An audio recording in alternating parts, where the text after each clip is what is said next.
Well, let's get more on this. The BBC social media producer, Samantha Barry, is here. What sort of reaction has there been? It's been one of our biggest stories online, on social platforms, in particular in the last few hours. So 4,000 people are looking at the story in the last hour alone.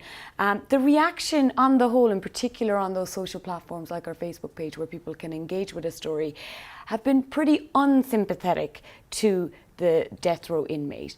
But lots of them are questioning, how could this go so wrong? It's the detail of this story that's really quite uncomfortable for people to read. And the detail has emerged, hasn't it? It has emerged. A journalist who was there at the time. One of the most chilling accounts is from the AP correspondent in Oklahoma, and her name is Bailey Elise McBride.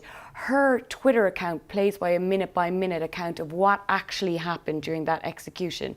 Now, of course, she wasn't allowed to bring in a cell phone, no mind say a pen, to this execution, but when she did come out, she tweeted what happened in that room, and the detail of that is what people are finding quite uncomfortable, and they're questioning how the authorities got this wrong. So when you say there is a vocal minority concerned about the whole process, obviously this is enormously controversial around the world, and America, of course, is a Western democracy, and to hear the problems that we've seen with this procedure and others is really quite startling, isn't it, for many? A lot of people questioning, in particular on Twitter, saying if this happened in another country, America would be vocal in their condemnation of it.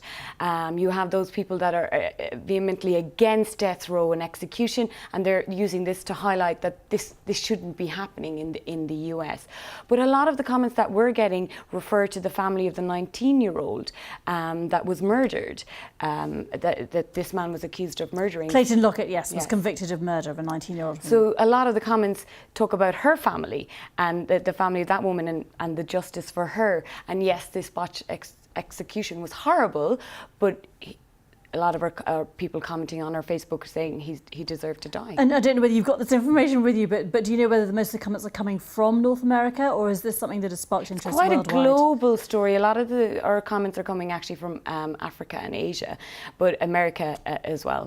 But the vast majority of people commenting are actually commenting in African and Asian because countries. They expect a certain standard of procedures in the United States. Yes, and they're surprised that the US and the system wasn't in place, that this happened, and it was such a botched execution, as we're calling it.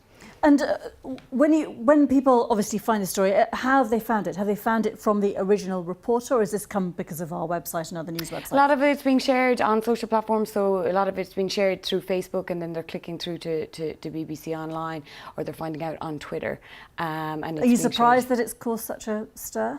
No, it's quite an uncomfortable story, and stories like that, when people get emotionally attached to a story, something like this where it's quite uncomfortable, the detail raises people's interest online at least. Samantha Barry, thanks a lot.